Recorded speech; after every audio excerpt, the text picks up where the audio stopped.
Hi, team. Hello. Hi. Hope everyone's having a great day. We have lots to discuss today. This big deal episode of the Fitzness Show. Today, we are going to talk about the tank top mandate and the shorts agenda, which is probably the most important piece of legislation facing our country today. Fit people everywhere across the land are getting involved and focusing on the tank top mandate and the shorts agenda, because isn't that a very important business? I think it is. And so for anyone out there trying to get fit and committed to exercise, I think the tank top mandate shorts agenda is going to be life-changing for you. And we're going to get into that very, very soon. So if you didn't tune in yesterday, I just had Mike Bordian on as a guest. If you're unfamiliar with Mike, he is one hell of an ultra marathoner. And some of you may be thinking, what the heck is an ultra marathoner? Well, the ultra marathon is a distance further than a marathon. And if some of you are curious as what a marathon is specifically the distance of 26.2 miles. So on occasion, people say, I'm going to do a 5K marathon or a 10K marathon. Well, that's not a thing. That doesn't exist. There is no such thing as a 5K marathon. There are 5K races, there are 10K races, but a marathon specifically is only the distance 26.2. So to clarify what an actual marathon is, I know this is a hot button topic for lots of people. They're like, what's a marathon? Stop calling it a 5K marathon. Good morning, Katie, or hello, it's not morning anymore. You know what, being a race announcer, that's my whole life, is getting up at the crack of dawn or before the crack of dawn, and then I say good morning to everybody. And so that is ingrained in me. No matter what time of day it is, I say good morning. So good morning. Good morning, Jade. Good to see you. And anyone who wants to get involved with the conversation, if you have any comments, any questions, any long drawn out stories to share, well, sure, use the comment section and I'll bring you on. So anywho, marathon, 26.2 miles. Now, Mike Wardian does plenty of marathons, and in fact, he wins plenty of marathons. If you go to mikewardian.com, which is not updated, but he'll show, I won 15 marathons this year, but where he really, really excels is in the distances longer than marathon, and that's ultras. And so he goes out and does a 50K race, no big deal. He's had a world record for that. 50K is about 30-ish miles. He also does 100-mile races. And strangely, this summer, he did a 262-mile race, which possibly should be illegal. It's a little bit crazy, but I had him on as a guest yesterday. And if you didn't see it, you should go back and watch it. You can find it on all my Facebook channels, YouTube.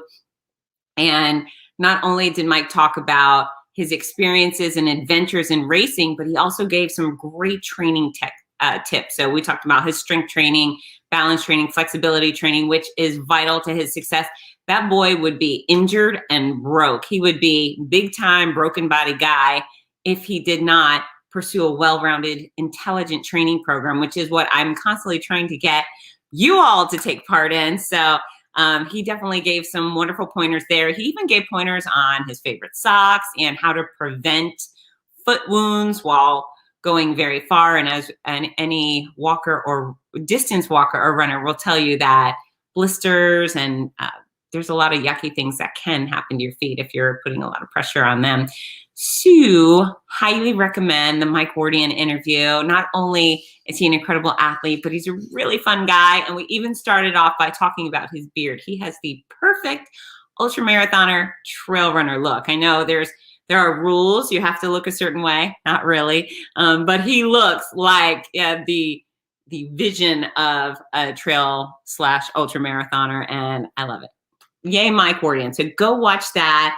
Also, before we get into the tank top mandate, I want to remind you, Gasparilla is coming up in Tampa, May 8th and 9th. No, it's not the normal event, but it is going to be a hybrid event. Most importantly, I am going to be there making happy noise at an actual start line, finish line structure.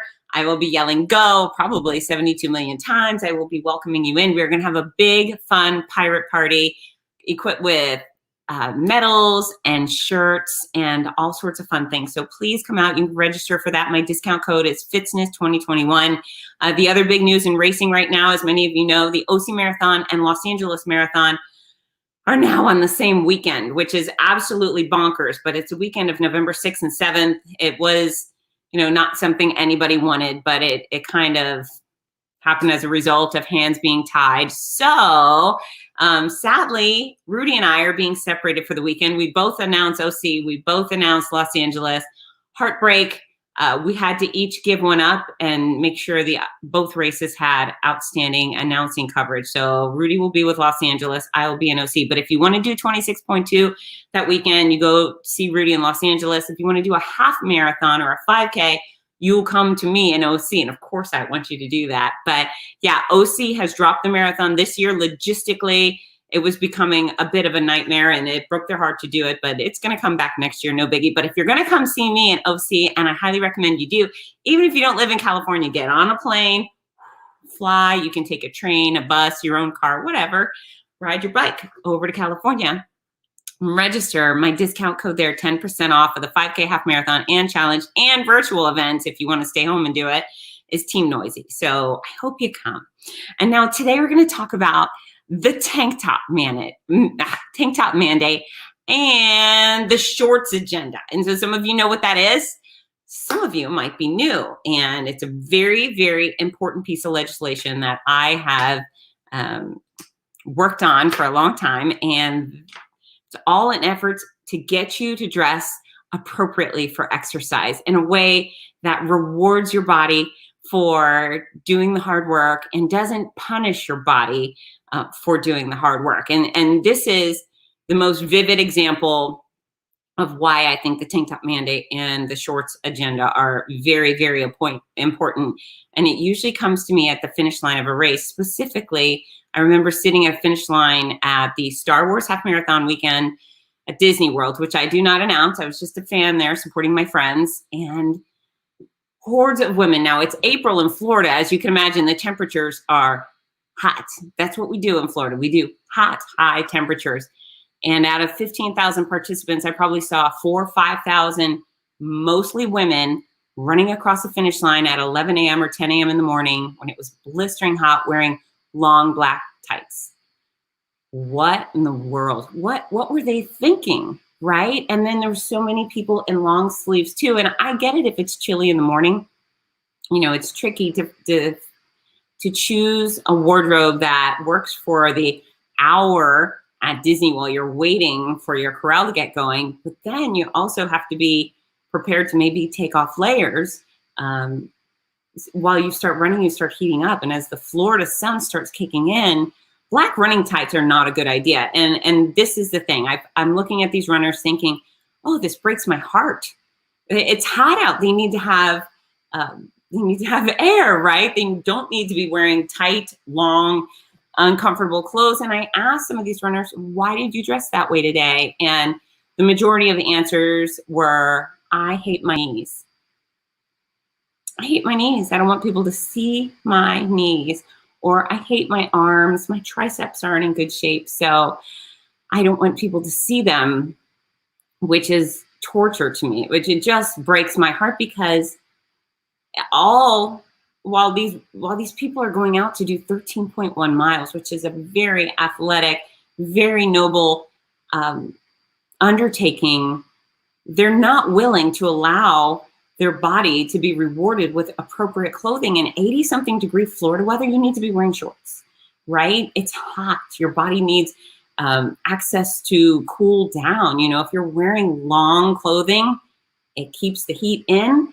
And then when you're wearing black clothing that attracts the sun, you're basically trying to set yourself on fire. Basically, you show up in the morning, you're like, I am going to try to combust out on the roads in Florida. Not okay. Now, mind you, we have the sun, but I know that the sun shines in all 50 states in America. And then it also shines in places like Norway and the Philippines and New Zealand and Russia. I have been there. I have been in Russia on a very hot day. You know what I wore? I wore a tank top and I wore shorts. So we don't have a monopoly on the sunshine.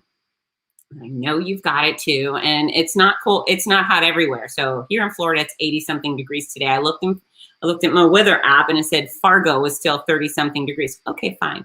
Wear pants in Fargo, but your body is going to perform so much better if you are wearing appropriate clothes for your activity and the temperature. It's punishing. And so knees are not private parts. Triceps are not private parts. And there are so many of you just disallowing yourself to dress appropriately for the weather. And what happens is if you're overheating because you're wearing the wrong thing, then you're not able to perform to your maximum, to the amount you've trained for, because you're overheating and the wrong clothing. Your clothing should not only be of appropriate length for temperatures, but then now with technology, why not make sure your clothes are moisture wicking and ventilated and have all these breathable fabrics? Those things matter. That's why the speedy people are not out trying to run. They're not trying to win a race in 84-degree temperatures and long pants and long shirts and wool and cashmere. They're not doing that. They're getting the most high-tech gear to help them perform. And yes, Lululemon is going to sell you some high-tech gear, but so is Walmart, so is Target, so is Amazon. You can go to find very affordable clothing at a very low price. And interesting to me, so I've been talking about the tank top mandate for at least a handful of years. I have an online training group called the Hottie Body Fitzness Challenge. If you need very specific hands-on guidance on getting fit and exercising and eating wisely, go join that group. I'm going to put it right here. You can join online. It's free, and it's a fabulous time. And not only do you have my guidance, but you have so much guidance from and support from the group. Now let's see. Where is she? Here's Kimberly Johnson. It took me a long time to even work out in my sports bra at home. Oh gosh, yeah. And Kimberly now is the rock star. She's always taking sweaty selfies in her sports bra, and she's in great shape. And even if she wasn't, it would be important for her to feel comfortable to work out in a sports bra, even at home. And here's the most wonderful thing about the tank top mandate and the shorts agenda is over the years, I've had so many people reach out and say, hey, Fitz, here's a picture. I haven't worn shorts in 4 years. I'm out hiking in the mountain, or I'm out at the theme park or whatever, and I feel great. And that just makes my heart explode, right? Because what a punishing thing to do to yourself is to say, well, even though it's 80, 90 degrees, I still have to wear jeans. No, you don't have to wear jeans. You do not have to wear long sleeve. Your arms are so valuable to your life, right? We're so happy that our arms will do things like pick stuff up, hug our friends, wipe our tushy, clean our face. Our arms are so valuable for you to be like, these arms are no good because my triceps aren't muscular. Well, that's absurd, right? I hate my knees, and I think, what? How do you hate your knees? Your knees bend your legs. Your knees allow you to go all of these wonderful places and do all of these wonderful things. Knees are joints. They're not private parts, but boy, are they handy. And no one knows how valuable a knee is until yours needs to be replaced, because ouch, it hurts, right? So especially if your knees are functioning at a high level, reward them. Take off the pants, wear the shorts. And here you don't have to wear little micro shorts. You can, I got nothing wrong with that. You can wear micro shorts, but maybe just go to something like a Bermuda length. Perhaps that's a starting point for you, but every step you take towards wearing the appropriate gear, you wouldn't go running a marathon with, or even a 5K with Doc Martens on, right? You just wouldn't do that. It wouldn't make sense. You also shouldn't go exercise in the sunshine or in the heat with long sleeves. Now, there are some exceptions to the rule, and those are the very lightweight, moisture-wicking clothes that block the sun. So I get it. My family is riddled with various skin cancers. So I also am very concerned about protecting my skin from the sun. I personally do that with sunscreen, lots and lots of sunscreen. In fact, as you leave my door, I have a little key rack where the keys hang. Stacked up is sunscreen, the spray kind, and then DEET, bug spray. Bug spray. Why? Because I live in Florida. But yeah, almost every single day, I'm covered with some wonderful combination of sunscreen and bug spray. Mosquitoes, ticks, and the sunshine are my frenemies here in this state. But yeah, we have to dress appropriately, and that goes not only while you're out running or walking your neighborhood or at an event. It goes for Zumba class. It goes for weight training. You know, I run really cold, but in general, but the second I start exercising, my body heats up, and that's what you're actually forcing your body to do. You're increasing your core temperature by moving it vigorously. Whether you're doing a dance class or cycling or lifting weights, you are purposely increasing your core temperature. And if you can't get any relief because you're dressed properly, you're not going to be able to continue on with your cardiovascular exercise or your strength training or even stretching. It's interesting with yoga, lots of pants in there. And I get it. It's a good way to keep your nether regions from hanging out, but I feel like I should probably see more bike shorts, right? Or just spandex shorts, but it matters. And I would like to start seeing y'all take this tank top mandate and sports agenda very, very seriously. And what will make me feel super happy and accomplished is if you take pictures of yourself in the tank, in the shorts, and share them with me. You can use my hashtag Fitzness. You can tag me at Fitzness, also on Instagram, Facebook, wherever you want. You can send it in a private message if you don't want to share it with the world. And you say, Fitz, look at me. I'm wearing shorts today, and this is a very big deal. Hopefully, you'll continue to get comfortable with that. And again, knees are not private parts. Elbows and triceps are not private parts. And you should be dressing appropriately for exercise. I've said it enough. End of story. But we may go even further. But right now, we're just going to stay with shorts and tanks. And this right here, Howdy Buddy Fitzness Challenge, that's my online training group. If you would like, actually, let's see, what does our group page look like? That's somewhere in there. Anyways, join me, and I'll take good care of you there. Next up, I have a few questions people have sent in to me. If you ever have a question, feel free to ask. You can do it mid-live stream, or you can send them to me on the side. But one of my most recent questions was, what does your workout routine look like? And wouldn't that be interesting to know what I do? My workout routine is all over the place, and that's where I like to have it. So set in stone for me is that I do strength training every other day. And I hold fast and hard to that 48-ish hours rule. So I work my entire body. I go to the gym. Sometimes I train at home, but I prefer it at the local health club. I have 3 locations with 1 membership, which is fantastic. I actually do my lifting with my son, which is pretty cool because not only am I getting quality time with my boy, but we're working out together, which as fitness expert mom really makes me so happy. But I go in there and do varied but aggressive lower body workout. That's a big issue for me. I'm trying to make sure my glutes are strong, my hips are strong. I've had a bunch of knee pain in the past, and strength training is the way to keep myself out of pain. So I do leg press, which is kind of a hack squat. I do squat jumps now.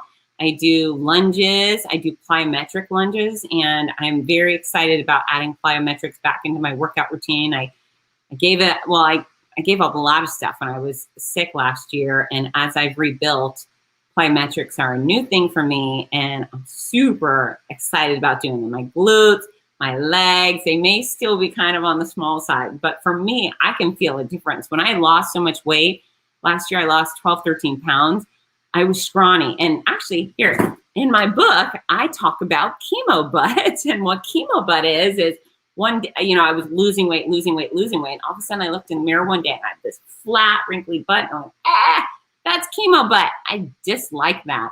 And as soon as I started feeling better, I went straight to lower body training, squats, and so forth. And I built up my booty. Okay, so it's high and tight. It's not flat and wiggly anymore. But it's great if I have an itch and I scratch my rear, and then I feel like, oh, that's kind of meaty back there. That's good. I got some junk back in my trunk. But anyways, my workout. So I do the machines, leg press and hamstring curls. And glutes first, then I move it down to quads, hamstring, calves, etc. But yeah, lots of plyometric squats. And I was starting off with, I think I did 3 sets of 10, then I went to 3 sets of 12, and now I do 5, 6 sets of 15 or so, which is great because it gets my heart rate up, beating, pumping fast. And I do a ton of walking lunges. I walk throughout the gym. So I'm walking past people who are seated doing exercises. And do I feel weird? Absolutely not. The gym is a place to exercise in a space where whatever works for you, works for you. So I do. I walk and lunge. Sometimes I walk backwards. Sometimes I take lunging steps onto a Bosu. I add weights. Sometimes I hold on to them. So I like to mix it up. I use a box for a plyometric box for step ups and sometimes step downs. And that's also another great way to get my heart rate up. What else do? I definitely do the hamstring curl, and I do the hamstring curl one leg at a time. In fact, I like to do almost everything one leg at a time since I do running races. And that's a single-legged sport. I like to train in preparation for that single-legged sport. So of course, you get that with lunges and step ups one at a time. But when I'm on the hamstring curl, I do it right leg, then left leg, and then I do 2. When I'm on the leg press is where you sit and put your feet up on the plate and press out. I do 2 legs first, but then I do 1 at a time, and I feel like I'm really getting strong. And then I do a ton of bands. I don't have one at my table, which is weird, but yeah, I put the bands around my ankles, and I do lateral leg lifts, I do rotational leg lifts, I go kickbacks and do monster walks. And I have all of this stuff on my little video. So if you haven't been to my YouTube channel, check out my workout exercise playlist. And there's me guiding you all through these things. But I basically do strength training for runners workout plus some. But I do that every single time. I probably dedicate about 20-ish minutes to my lower body. And then I go upstairs and then I do a ton of machines. And I am of the belief that the worst piece of equipment in the gym is the one you're not using. And so, yes, I do bench press, but I also use the Nautilus style equipment to push. I do push-ups. I do bench press with dumbbells, and then I do flies, and I do rows with all sorts of equipment. I use the cables. I love cables. I do back work with dumbbells, with bars. And so, yeah, it's a combination. Lots of cables, lots of dumbbells, lots of work with bars, and then lots of work with my own body weight. I do specifically work my chest, my back, my lats, my shoulders, my biceps, my triceps. I do some rotational exercises. I work my serratus with little punches. I work my rotator cuff every single time I work my rotator cuff. So I do not take any of my body parts for granted. And that really works for me. And that's helping me get a lot stronger. And, you know, not only did chemo make me sick, but it caused a lot of weight loss, which caused a lot of muscle loss, which caused a lot of pain. And so my pain was due to chemo and muscle loss. But maybe you have pain. Maybe you torqued your arm or your hip doing, I don't know, some sort of activity. I don't care what it is, but you can rebuild those muscles so they don't hurt anymore. Unless you've done specific damage, you had that, I did something wrong moment, or you've had a traumatic impact like a car accident. Quite often our pain is just a result of tightness and weakness. And if you can undo those things by yourself and get your life back, a pain-free life back, well, heck yeah, you should do that. If you're in pain, I always recommend, visit your physical therapist, let them do an actual assessment on your body and say, you know what, Bob, your shoulder is really weak and your lats are really tight, and we're going to work on that, or you're going to work on that independently. But that's what my strength training workout looks like. Oh, I also finish it up with tons of ab work and low back work. And as of many of you know, I have my core training DVD, Flip Flop Abs, and that's how I train. All of those exercises on that DVD. I like to go from front to back, side to side. I hit my core at every angle, and I always focus on my low back because that matters. And I don't want to be in pain, and I don't want to have old man back for a young woman. So yeah, and that's what my strength training looks like. And on the opposite days, or actually on sometimes the same day, doing cardio, I do a lot of walking, I do some running, I do some elliptical, I do some cycling, some swimming. I love jumping rope. what else do I like to do? We have a cross-country ski machine. I love that. That's a great tricep burn. I do stand-up paddleboarding. I go rollerblading. And so cardio for me should be fun. Whereas a lot of people love having the watch, the Fitbit, and they keep track of everything.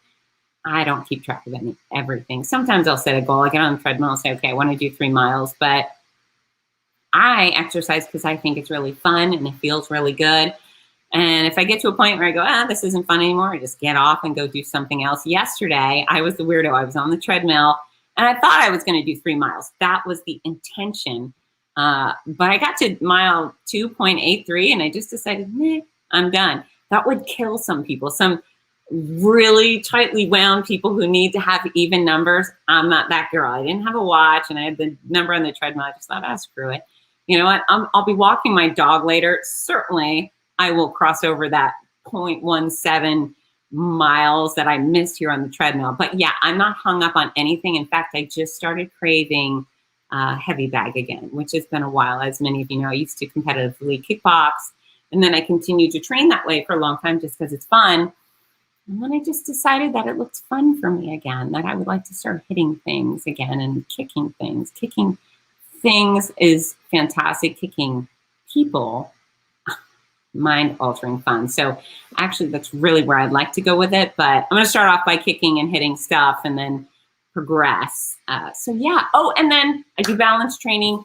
Yes, I'm someone who will go stand specifically on a BOSU on one foot and test my balance. But since I train on that single leg and doing lots of lunges often on the BOSU, step-ups, I'm actually getting my balance training in while I'm strength training. So balance is quite important. And then I stretch all the time. I wake up and I've got my bands, my belts. You know, I will sit here on a Zoom conference call and stretch my upper body, my back. That's why I keep the stuff here at my computer area, constantly stretching the legs. I have hip stretches with bands. You'll see those on my YouTube channel. I do them everywhere. I'm always on the living room floor. I'm here. If I'm at the gym, I get out of my Jeep and I get down on the ground and I do some stretches. I'm a super stretcher, and that's because I do not enjoy pain. So if you do not enjoy pain, you could be a super stretcher too. So I think that's the summation of my workout, but I'm every single day, I'm doing something, unless there's something really wrong with me or I'm on a plane and I don't know, even if I'm on a plane, I'm stretching and walking. But yeah, I stay busy and then I pursue athletic adventures. So the stuff like stand-up paddleboarding and roller skating and biking with my friends, I'm just out to keep moving and that feels good to me. So that's what my workout looks like. Thank you for asking. Next question was, which is better, fresh or frozen produce? Does anyone have an answer to that? Which is better? You got the comments section. You can use it if you like. And this is a tricky one. Well, the answer is they both can be better. If you're getting fruit straight off the tree or the vine, then great. That's a highly nutritious version of fruit. If you are getting fruit that has been plucked, driven by a truck to the airport, flown overseas, landed in your country, got on a truck and came to you, well, in that transition, in that travel process, it's lost some of its nutrition. And so fruit that was plucked 7 days ago may be, or fresh fruit that was plucked 7 days ago, may be less nutritious than fruit that was plucked from the tree or the branch, whatever, and then flash frozen. Because once it's frozen, you preserve all those nutrients. And then the frozen fruit becomes, or vegetables become more nutritious at that point. You can also lose or increase nutrition through the cooking process. So the moral of the story is keep eating produce. I don't care if it's fresh. I don't care if it's frozen. Just keep eating produce. And it's all of it is better than whatever you could possibly buy in a box or a bag. And yes, I actually am a huge proponent of canned fruits and vegetables too. So that is, again, far better than most anything that comes in a box. So fresh, frozen, canned, eat your fruit and vegetables. All right, next up, last question of the day is, how do I stay motivated to exercise when my partner doesn't like to? So you're going to have to just prioritize yourself. I used to be the manager of Spa Lady Health Club in Fort Lauderdale. And on occasion, women would come in and they'd say, well, I'd like to join, but I'm only going to join if my friends will join. I say, okay, well, if you and your friend come in to exercise multiple times a week and you take classes, what will happen? Well, I'll probably get fitter, feel better. Okay, well, what happens if you come in without your friends and you work out in the machines and you do the classes? Well, I'll probably get fitter and feel better. Okay, well, on occasion, you're just going to have to prioritize yourself. So whether your friends coming with you or your friends not coming with you, you still have to make the priority, and if you want to have those benefits. So I know it's great when your partner wants to work out with you. Maybe that's wonderful. I don't think it would be so fun. In fact, I'd rather work out alone. But everyone has their choice. But you are personally responsible for you. You cannot be personally responsible for anyone at all that's not your child, that you're not a designated caregiver for. And even still, even if you are caregiver to a loved one that is in a coma, right? In a body cast, in a coma, in the hospital, you are still responsible for you. So it is not your job to sit bedside motionless and do nothing because they're motionless. It is your job to figure out how to pursue fitness even while your loved one needs your help and is motionless. So you stand next to the bed and you do jumping jacks, and then you do squats and you do push-ups with a towel on the ground because hospital floors are yucky. But no matter what's going on with the other people in your life, you still have to prioritize your life. If you're one of those people who says, well, my spouse doesn't exercise, so I can't. Baloney. Are you connected? Are you suddenly Siamese twins because you put the ring on? The answer to that is no. If your partner wants to go drink beer and play pool, great. Let them. You go dance and lift and stretch and do all of those wonderful things. You really cannot associate your fitness with anyone else's. And to be honest with you, you're not already in the boat with somebody who is opposed to exercise, don't get in one with a person who's opposed to exercise. There's a lot of wonderful, caring, amazing people, but if they're not going to prioritize your health, their own health, eventually you're going to be responsible for them. When they have the heart attack, you're going to be you're going to be towing the load for everybody because they didn't take care of themselves. When they have a stroke and they can't move half of their body because they refused to exercise and they smoked and they ate horribly, it's going to be your responsibility for the rest of their life to do all of those hard things. And so I would only get in a committed relationship with someone who was equally excited about being healthy and being fit and having a long quality of life. And if you get in a relationship intelligently with somebody who has the same quality of life values than you do, and that person gets hit by a bus, okay, well, that was accidental. And then you can feel good about every day taking care of this person as opposed to feeling resentful that you're now bearing the burden of taking care of somebody who had absolutely no regard for their health. And so I am not Dr. Laura. I'm not a relationship counselor, but we have to be smart, right? When you're looking for a partner, you got to look for someone who has similar values or better, right? So if you don't exercise really well, go get yourself a gym rat, right? Go get yourself an athlete or an outdoorsman or outdoors woman. Go get that person who will lift you up and make you better. Do not choose someone who's going to choose a terrible quality of life for themselves because they will drag you down with them. So yeah, don't choose the person. If you already have, then you just got to say, okay, you do your thing. I'm going to do my thing. And we'll both, call it a day, or you can invite and encourage. And I think it's a good idea to encourage and invite your partner, your spouse, your girlfriend, boyfriend, whatever you got, to take part. Maybe find activities that person thinks is fun. If they prefer the outdoors, even if you love doing Zumba classes, okay, you get up and you go hiking, biking, climbing with your partner to make it fun for them. But yeah, you have to prioritize yourself. And, romantic partners aside, if you have kids and you're one of those folks who says, well, I can't exercise because I have kids, baloney. You have to exercise because you have kids. Your kids need you to be in top shape to be the quality parent they deserve. And that's not only for their childhood. This child of yours wants you to be around for a very long time. And not only do they want you to be around, but they want you to be self-sufficient. This child of yours doesn't want to have to take care of your unhealthy rear end when you're 60, 70, 80, because you didn't take care of yourself when you were 20, 30, 40, 50, et cetera, et cetera. And the great gift of all of this is that I've seen living proof that if you choose, if you do the right things, the odds are in great favor of you having a really healthy, wonderful golden years. So I see it all the time when 80-year-olds, 90-year-olds cross the finish lines of the races that I announce. I see living proof that it can be done. In fact, my boyfriend, Rich Williams, I think he just turned to 85 or 86. He's so gorgeous and he's so strapping, and he's 85 or 86. And he just did the Havasu half marathon. I've welcomed Rich and his beautiful wife, Kit, through the finish line of many, many half marathons. In fact, that's where I met them. And they just truly inspire me.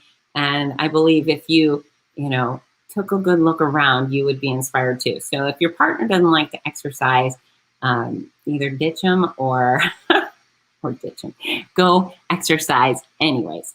All right, team. Well, that's it for today. Once again, go back and watch that Mike Wardian interview if you haven't already. It's on all of my social media channels, and it's a doozy. It's a great interview with a great man.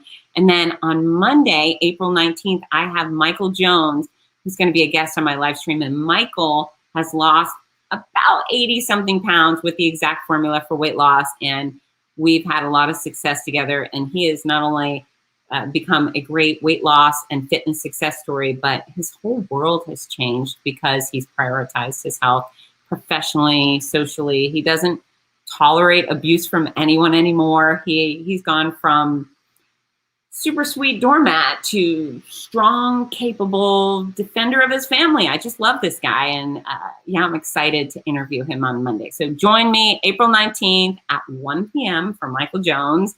And start planning now to have a great weekend. I think the weather is going to be great. At least it's going to be great for me, even if it's raining. You can get outside and dance in the rain, but make plans to do something wildly adventurous and fun and active this weekend, and then take pictures and send them to me. I'm at Fitzness. I would love to see what you're up to. Hello, John Doles. John is another success story with the exact formula for weight loss. John, how much weight have you lost? And I get to bump into John at the post office on a regular basis, which is so much fun for me. John, how much weight have you lost? Oh, wait. Hopefully he didn't ditch. Yeah, he looks good. 50 pounds. Oh, my God. 50 pounds. Mind blowing. Maybe, John, you and I should do a live stream and you can tell me about your weight loss as well. Because everybody, even though so many of you are using the exact formula for weight loss, available at fitzness.com. So if you don't know it, go there to read it. But yeah, the success stories are incredible. And I can see the difference in you. 50 pounds is half a Fitz, and you look fantastic. All right, team, I am off. I'm going to go exercise myself, so I'm out of here. But don't forget, tank tops, shorts, show your knees, show your arms, take pictures, share them with me. I love you all, and I'll see you soon. Bye, team. Get to work.